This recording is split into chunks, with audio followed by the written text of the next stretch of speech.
Hello everyone.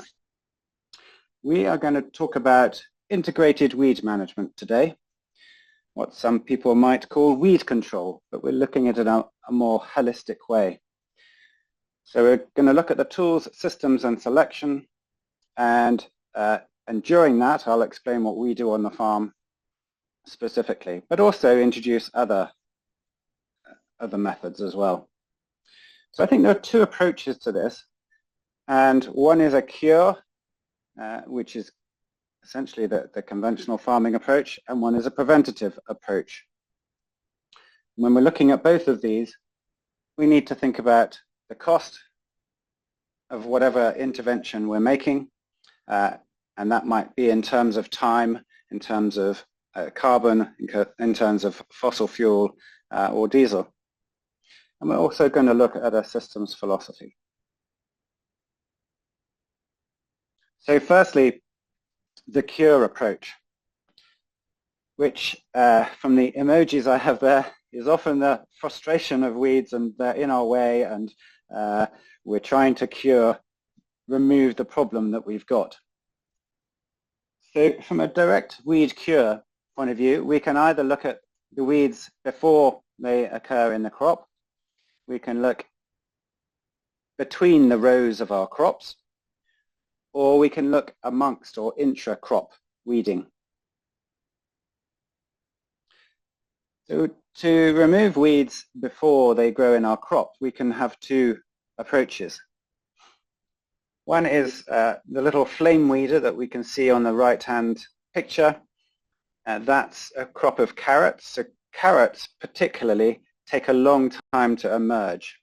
So by putting a plate of glass on top of carrot seeds, you can tell when the crop of carrots is going to emerge, because they'll emerge sooner under the plate of glass because it's warmer, and as soon as you see those carrot seedlings emerge, you can then go and flame weed in front of the remaining carrot seedlings because they haven't come up yet, so they're still probably a few days behind.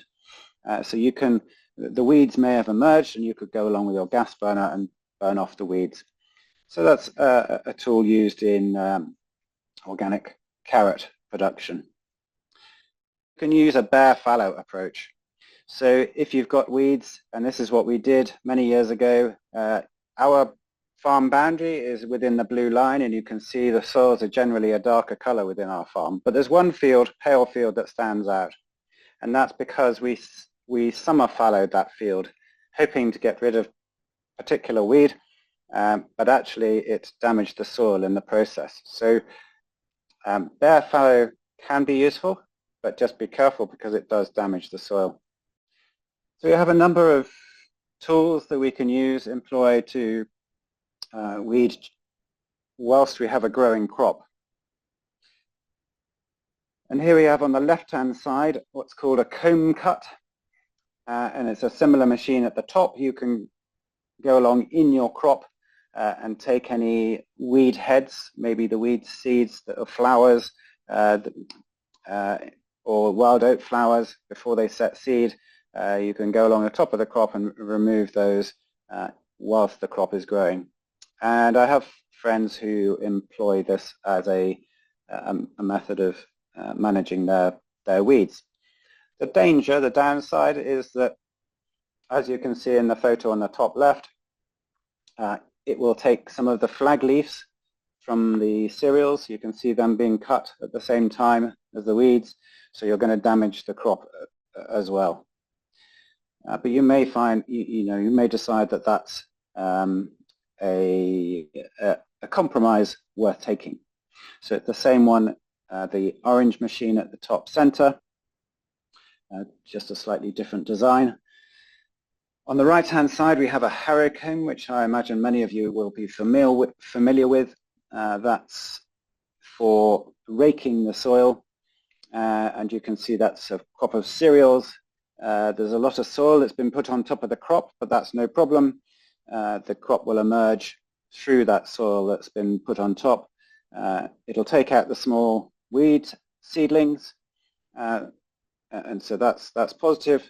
However, the downside for that approach is that you're then creating a fresh seed bed for more weeds to emerge in. And so you're breaking the dormancy on those weed seeds, and then you're going to get a fresh crop of weeds that come along. So, and that's generally the situation we found. We don't use that system anymore. We have tried it in the past, but we just find we get a fresh lot of weeds emerging. We do use the harrow comb for undersowing, for putting our pasture into our cereals, and we'll come to that later. And then bottom right-hand side, we can of course hand weed. It's very expensive, but if you've got a high-value crop or a low number of weeds, it might well be worth doing, and we will do that from time to time where we have a low incidence of wild oats, for example. Here's a robot employed to weed with it's a light beam, a particular type of light which will kill the plants. So it picks out. It's obviously got a clever sensor that picks out the weed plants, and it runs on its own. Some of them have solar panels above them so that they can run under their own steam. The one above is battery driven and will work at night as well, I understand. So that's another way of dealing with weeds in high value crops. So we can also work between rows. So we can set up our crops, maybe brassica crop that we plant in rows with wide spacing, or we can do the same with cereals as well. In the two photos on the left-hand side, we have a finger weeder in the top with a tined weeder in front of it, so we can cultivate the rows. The fingers go between the plants in the row. The bottom photo is a brush weeder that just brushes the little baby weed seedlings in between the rows. And then in cereals, it's possible to work in this fashion. This is a system from Sweden. This is a friend of mine who farms in Suffolk in the east of England, called John Pawsey. I don't know whether any of you have come across him. So he imports this system Chameleon into England, and there are a number of farmers who use this because they can plant the cereals in rows with this machine, and then come along in the springtime or a month or two later. In the bottom left-hand photo, you can see it's then used for weeding later on. And indeed, not only weed, but you could then sow another undercrop in what's called relay cropping. And you could sow perhaps clover in between the plants, the crop of cereals that you've got there, so that you can establish the next crop whilst the current one is growing. And that will suit some people's method of working. It's quite an expensive machine. It's clearly very technical, but it's very accurate in how it works. And as I said, there's probably about 4 or 5 farmers in the UK that are large enough to be able to afford that sort of approach. It uses both a video system you can see just above John's head in the top photo to watch the rows to make sure that you're not cultivating the crop that you want. It also works by GPS as well.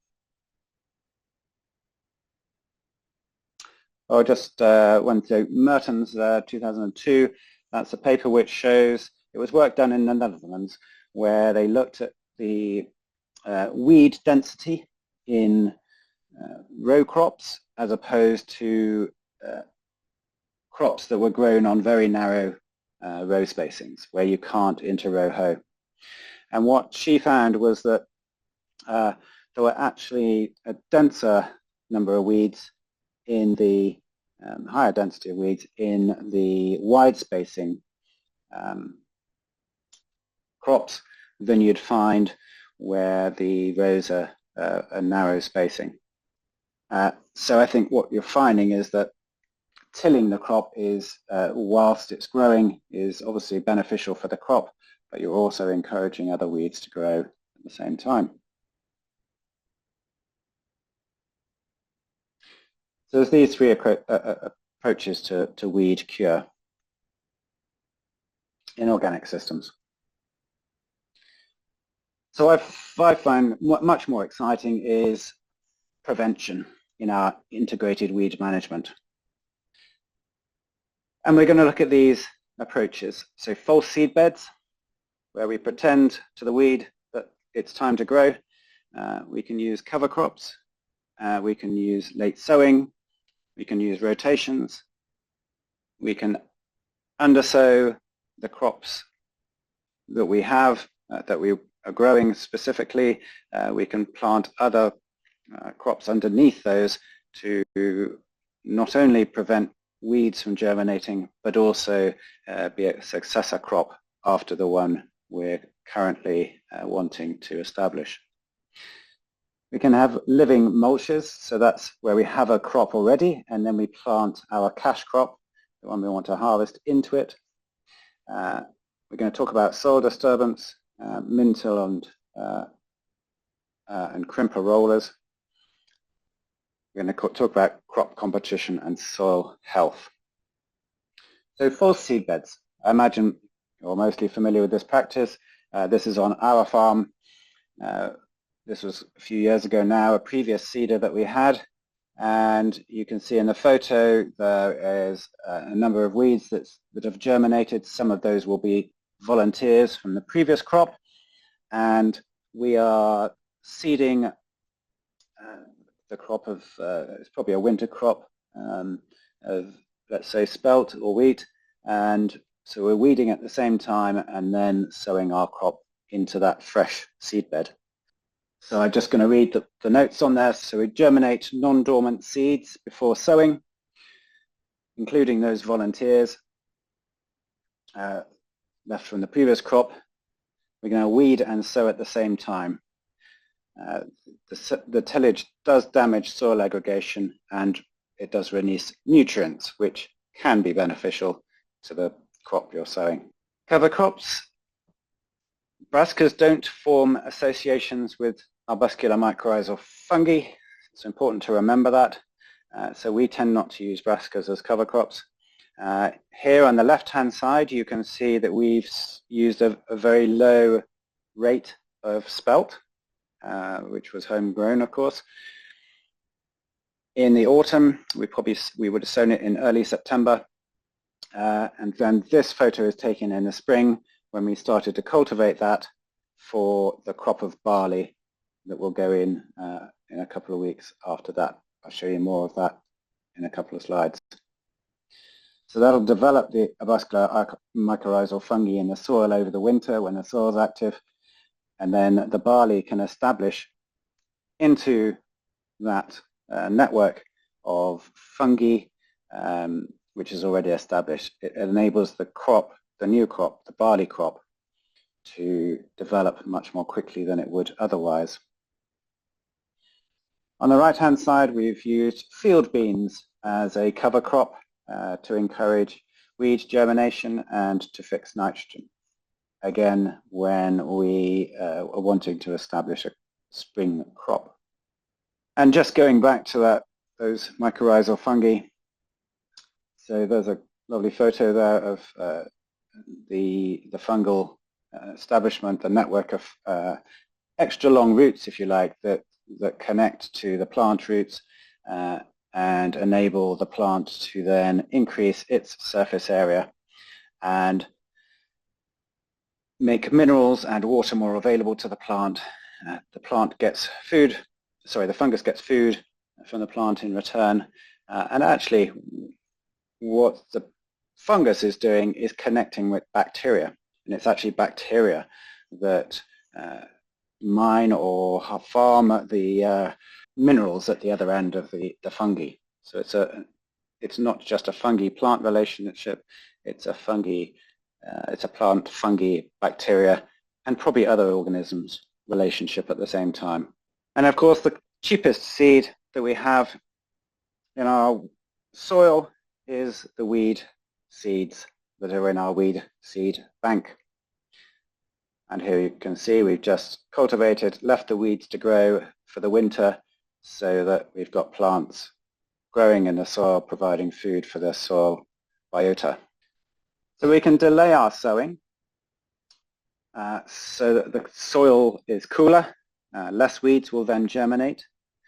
We perhaps will get less pest and disease, but there's a danger of poor establishment. So we have very few chances to sow late where we are here, and we have quite a large percentage of clay in our soil, so we don't tend to take the risk. But here's our neighbor who had no choice, and so you can see that where his seed drill was turning around, it squashed and damaged the soil, and the water is lying in the soil. So there's a risk of soil damage from late sowing. And many years ago, I had a lecturer who was talking to me, and he asked us, so what's the difference between a good farmer and a poor farmer? And his answer was about 10 days. So he used to say that the difference between a good farmer and a bad farmer was 10 days, because if you don't get on and take the opportunities you've got, you can be 10 days behind, and then you've lost your opportunity, your perfect time to sow your crops or harvest them. Crop rotation over time and space. So we're used to the rotation of crops in time, from having one crop this year and another crop next year, but you can also rotate in space, so have different crops or plants at the same time in one place or nearby. So this helps to build a fertility, and that fertility is absolutely the driver of our system. So you can see in the 7 photos we've got there, the first one is the cattle grazing the grassland, and the second one is our diverse lay there in a flowering time. Clearly the diverse lay in that rotation has been there for 2 years. But the cattle were absolutely instrumental in building up the fertility in the soil. And what we found through the experiments that we've done on the farm is that the cattle probably, anecdotally, should we say, contribute to 50% of the amount of soil organic matter that we're storing in the soil. So where we have cattle, we're getting twice the amount of soil organic matter being stored compared to where we don't have cattle. So the crop rotation will break the preferred life cycle of the particular weed, pest or disease. It spreads the farm workload. It gives biodiversity benefits on and beyond the farm. And it brings these benefits that I just mentioned of animals, especially cattle. Because of what happens in their rumen and stomach in brewing, for want of a better word, they're developing bacteria and organisms in their gut, which then pass out in their feces onto the soil and spread the soil organisms around the fields. So undersowing is a vital part of our farming system. We always try to sow our lay crop the same day or the next day that we sow our spring cereal or our spring beans. Undersow them with our diverse lay, and then we are having less weeds to deal with in our spring crops. And also you can try it in winter crops as well. It's less reliable. Ease of harvest is a question, and I think a worry for some farmers. Well, we don't want to be planting this diverse lay because we're then going to have effectively weeds that are filling our barley crop, and we won't be able to combine it. Well, from my experience, and this year was a good example, the diverse lay was the same height as the ears of barley. However, as long as the sun is shining on the crop, you can harvest the barley no problem. The combine will cope with separating the barley from the green material, and when the sun's on it, it's not sticky. The green material is not sticky. But as soon as the sun sets, then you need to park the combine and go and have your supper.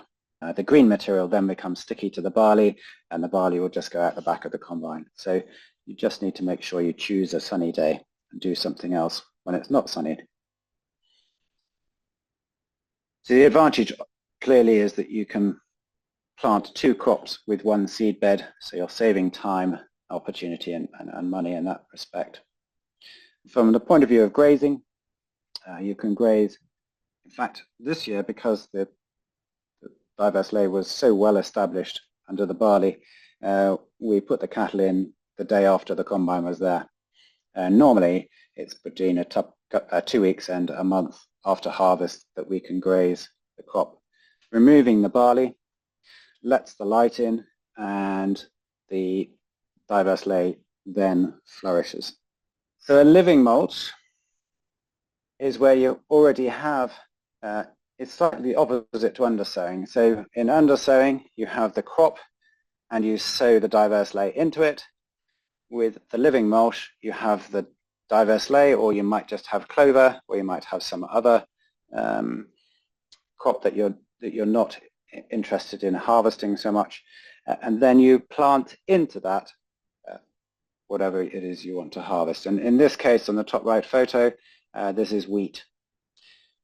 So at Yatesbury in 2004, we undersowed yellow trefoil and white clover into field beans in the spring.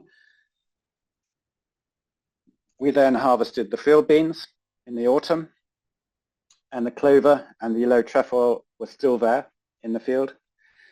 And then a month or 2 later, it was probably about a month later, or 6 weeks, we then planted wheat directly into that yellow trefoil and white clover. The following summer, we then combined the wheat. We got a little bonus. We had half the wheat, or half the yield of wheat that we normally would get. But we also got half a yield of yellow trefoil and clover seed. And clearly, the yellow trefoil and clover seed is actually really valuable. So we ended up using that for several years afterwards as home-saved green cover seed. And so that was a real bonus. So it worked really well in that time. We tried it again in 2008, slightly differently. We just had a crop of white clover, and then we sowed winter wheat into that white clover in November. By the spring, all of the wheat had disappeared because the white clover had been too competitive with the wheat, and the wheat couldn't cope with that competition, and it gave up. And so that wasn't so successful. Below that is research that I've come across in Italy, and what they found is that you need to have non-competing roots in order for this to be successful. So you perhaps plant a taproot with a shallow rooting fibrous taproot plant with a shallow rooting fibrous plant, and then they're not so competitive, and then you can make success of it. So it's something that needs more development, I would say, and more practice to find a successful way of doing that. Maybe some of you have been doing this. So this is similar to living mulch. This is strip till. This is a friend who farms not too far away from me. They've been experimenting with strip tilling. This is where you cut a strip in the pasture. This is quite a lot of grass in this, and it didn't work, I can say that. I couldn't see that it would work at the time because there's far too much grass. So it's about getting the balance right between your crop and what's already established, as I just mentioned.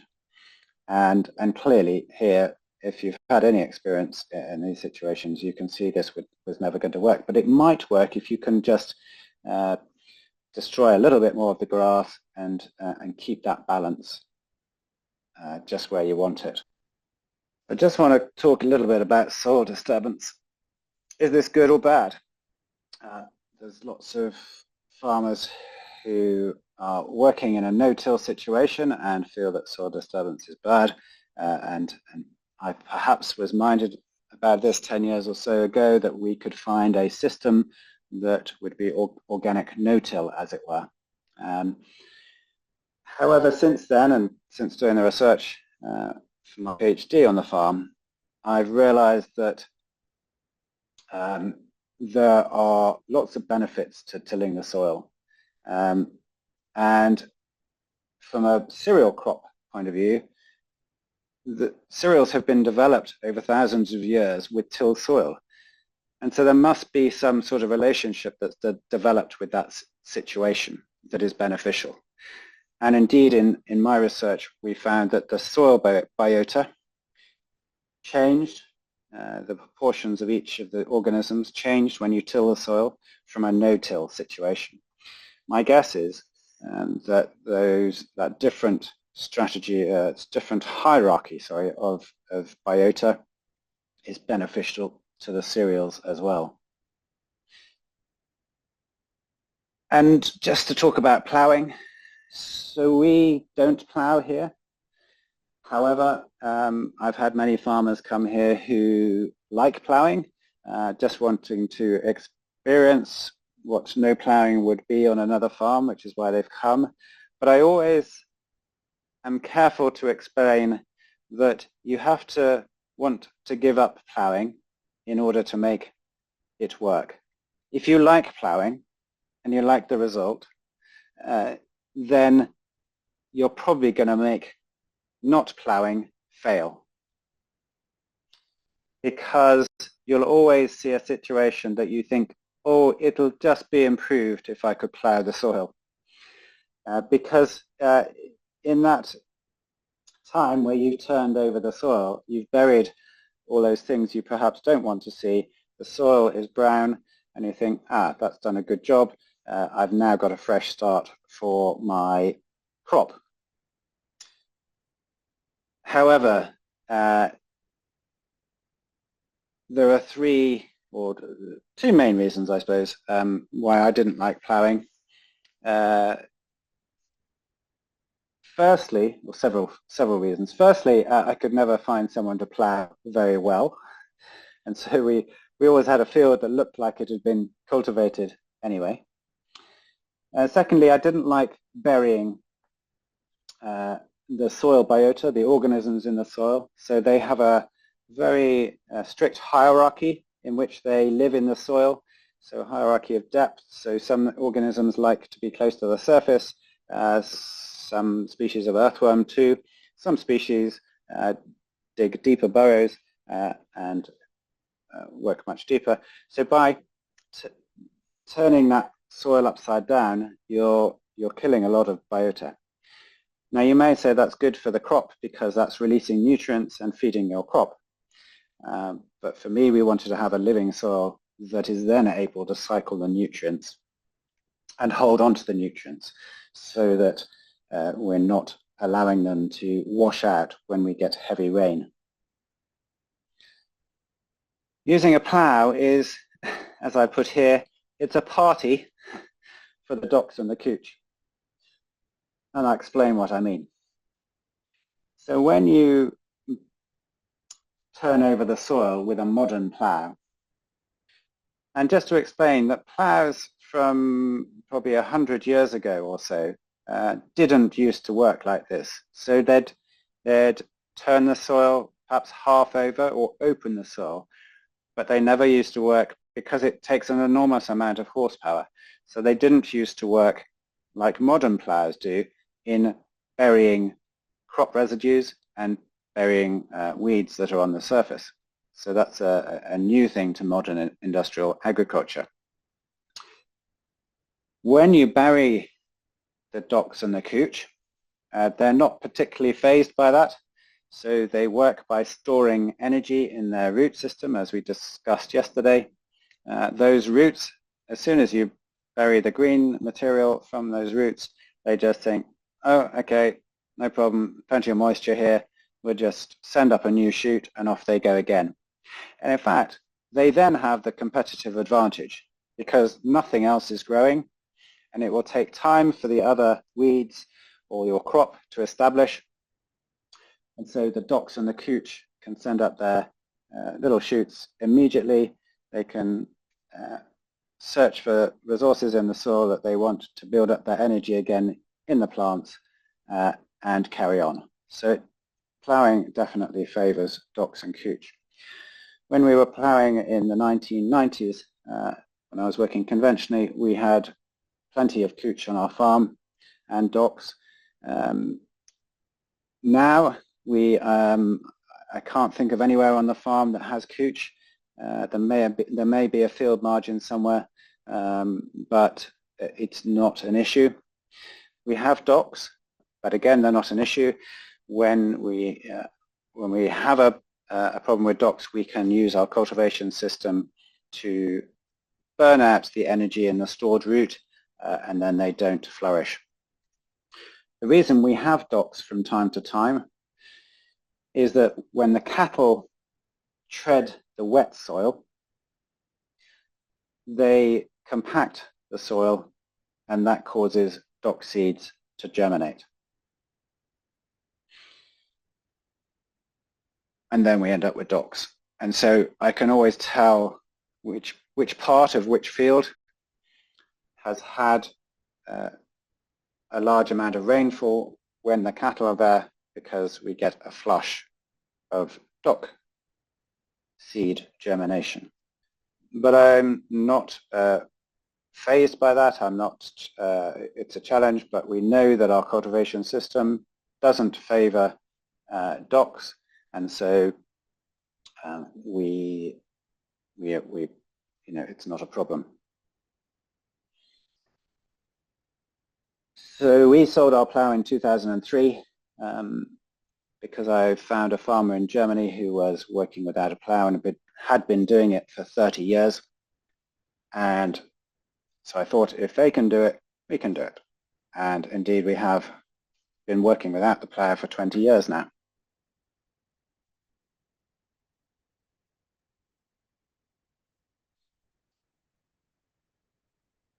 So no-till, min-till, plough, no-till, roller crimper. This is a roller crimper, the red machine in front of the tractor. So what happens is you grow a crop. In this case, it is rye. You need a long growing season to achieve this, and they have this in the United States, where they did the research at the Regionaal Institute. So this red machine rolls along. It bends over the rye when it's flowering. That causes the rye to die without re-sprouting. And then you see in the bottom photo the dead rye that has resulted. The machine behind the tractor is then sowing the maize or sweet corn into that dead mulch and covering the surface and preventing most weeds from germinating. So that's the organic version of no-till, but it's not continuous no-till. So it's an interesting concept, but I haven't seen it actually working anywhere. I've come across an Austrian farmer who's done it successfully, but I haven't seen it myself. Crop competition, and this is our most important aspect to our system, our farming system, really. So we established yesterday that weeds are smart, and we went and explained why they're smart for all sorts of reasons, and that plants generally are smart for several reasons, and so we can use those, what we learned about that, to give our crops a competitive advantage. So we can use seed spacing. I talked about that with the weeding with regard to putting crops in rows. We can use variable rate seeding. So we can change the seed rate by using GPS and satellite images perhaps, in order to put a higher seed rate on an area of soil, perhaps with a higher clay content, so that we can get a better crop establishment. We can grow particular species and varieties that are competitive with weeds. And diversity is always beneficial.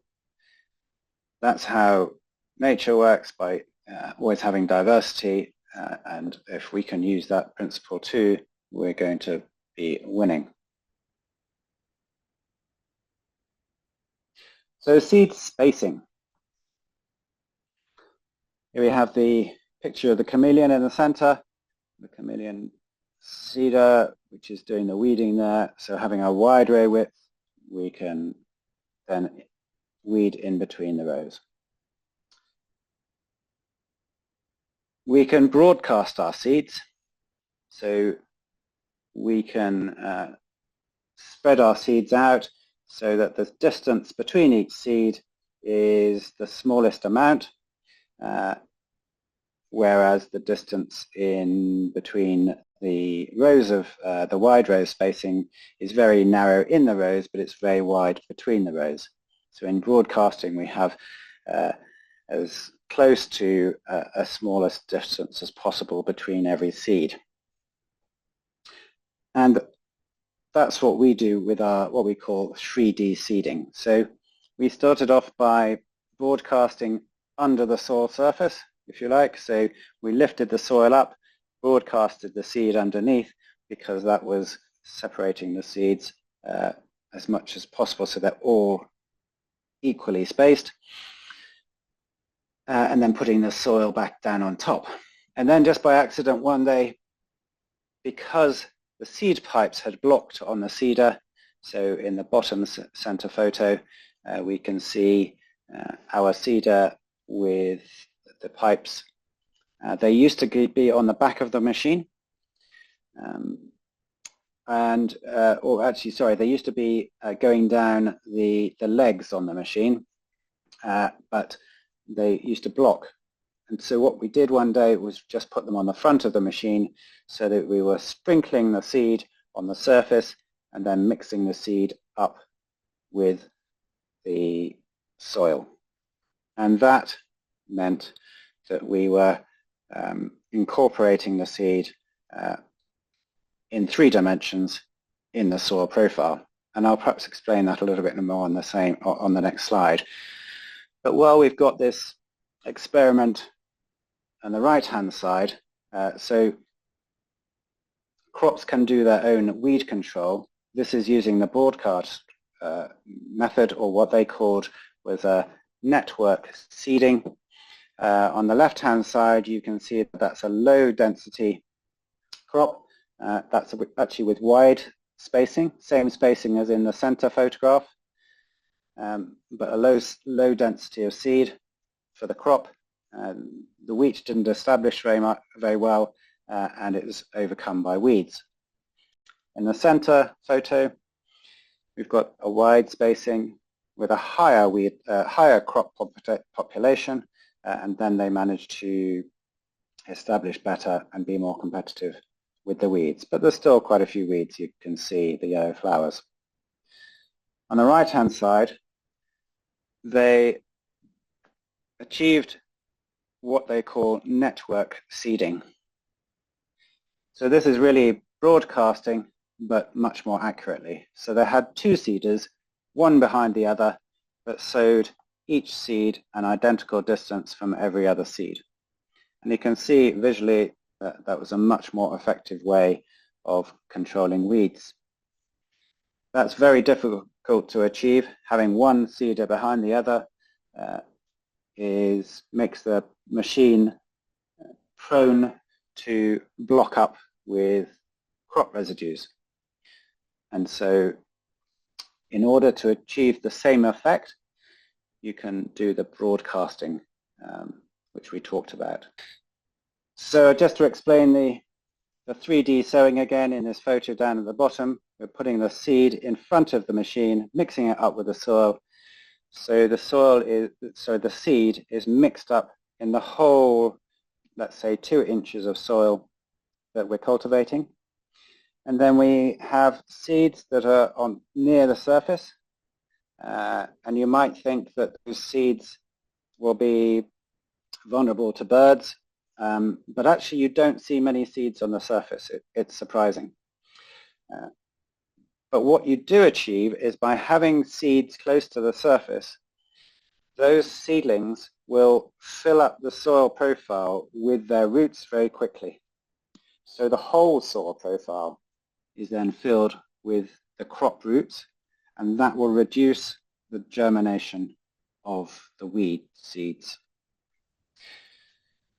So there we have an image about variable rate seeding. On the left-hand side, you can see the light and dark blue areas of one of our fields.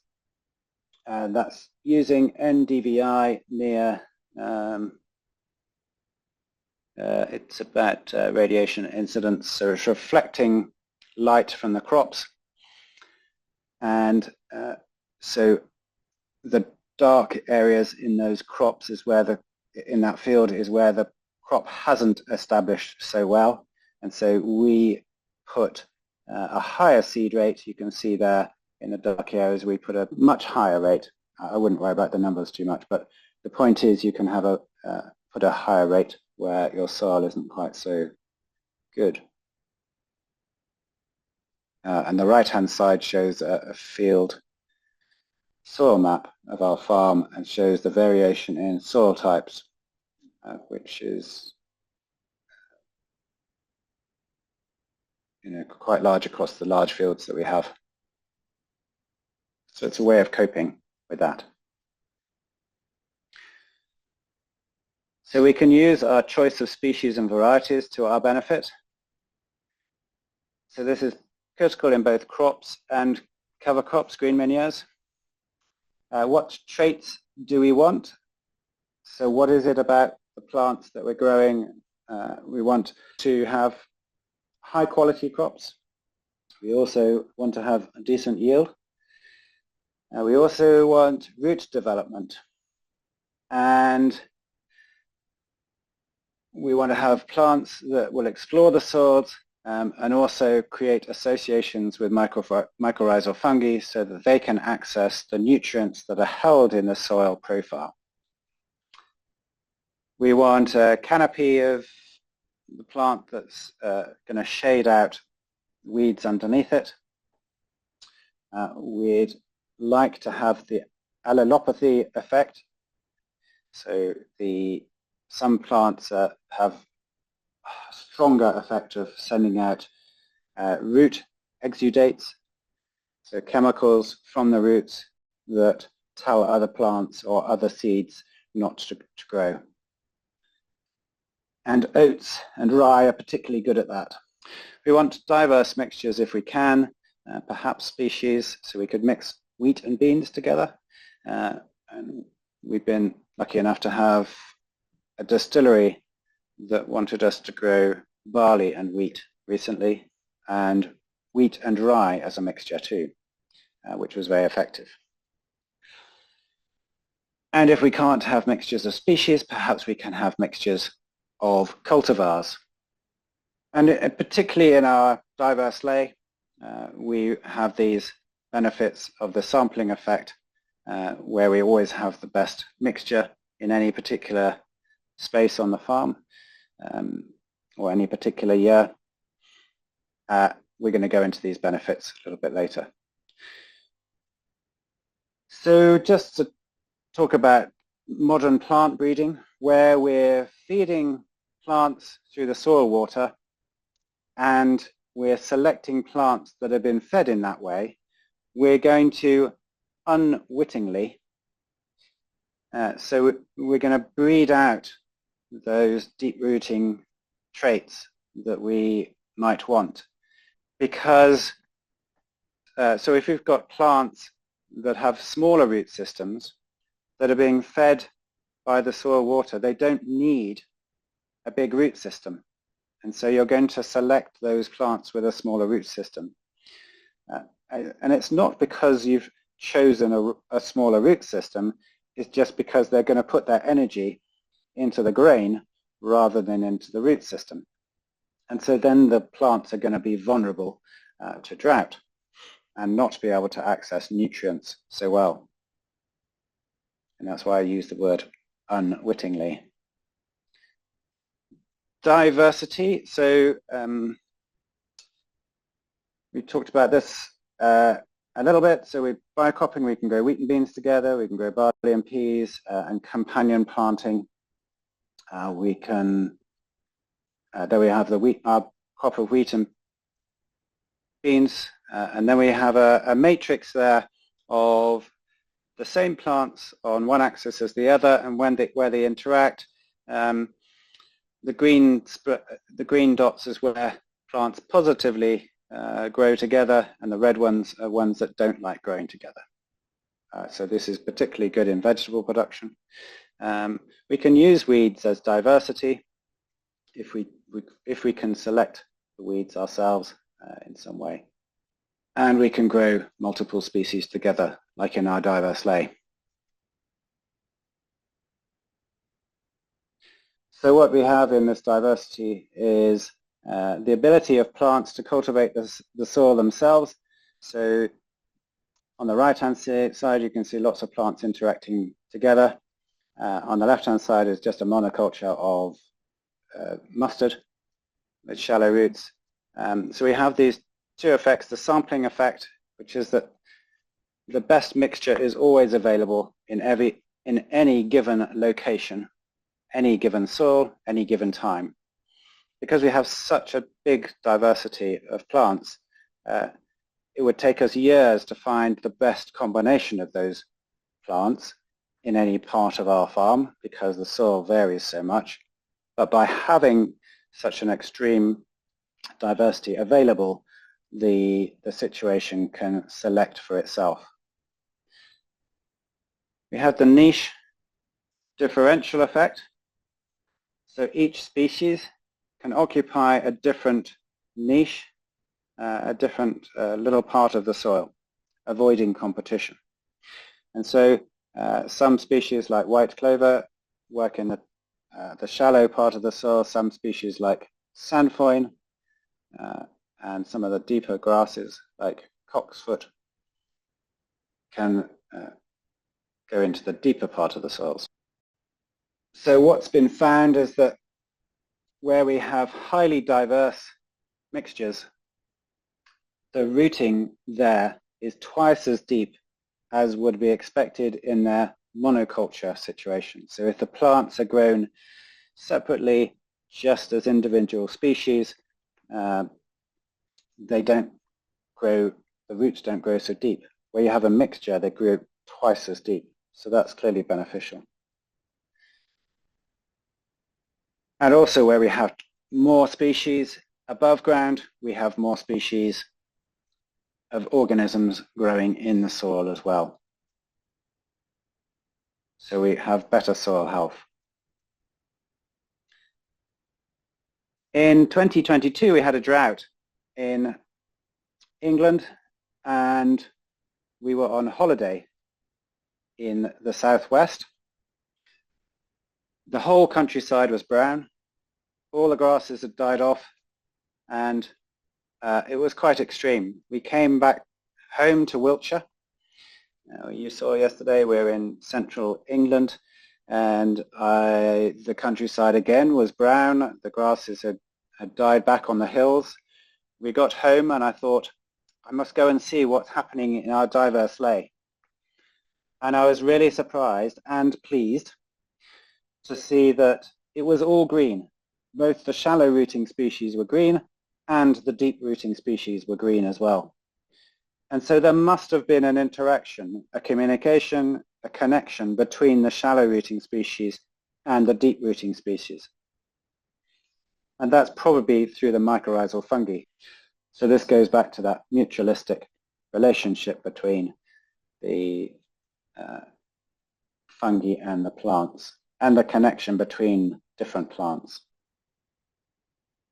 So lastly in this section, I think we have soil health, but most importantly, of course, and here's a poster that's available on our website, and this is about how we can transform the soil to create soilutions, So that's clearly a play on the English words, soil and solutions, to solve the problems of soil erosion, impeded drainage, and compaction, and low pH. And we can, by transforming the soil, we can have better tillage, better nutrient cycling, better water storage, better biodiversity, better wildlife, and we can, by chance, store a lot of carbon at the same time. But again, and I reiterate, that was never our purpose. That's just a wonderful byproduct. So with a healthy soil, the crops establish well, the crops develop well, and the crops compete well. So you're giving the crops an advantage. The soil cycles the nutrients, the soil stores water and drains excess slowly, which again allows the crops to develop well.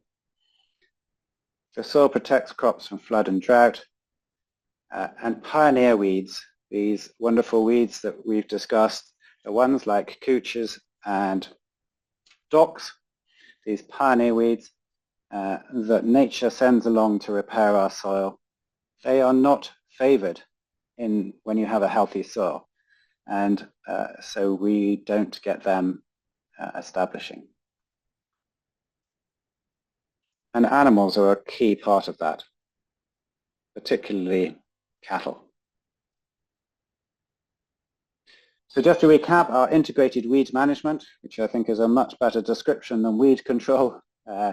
We have false seed beds, cover crops, late sowing, rotations, undersowing, living mulch, soil disturbance, and how we do that, and crop competition and soil health. Crop competition and soil health, I think, are the absolutely critical ones.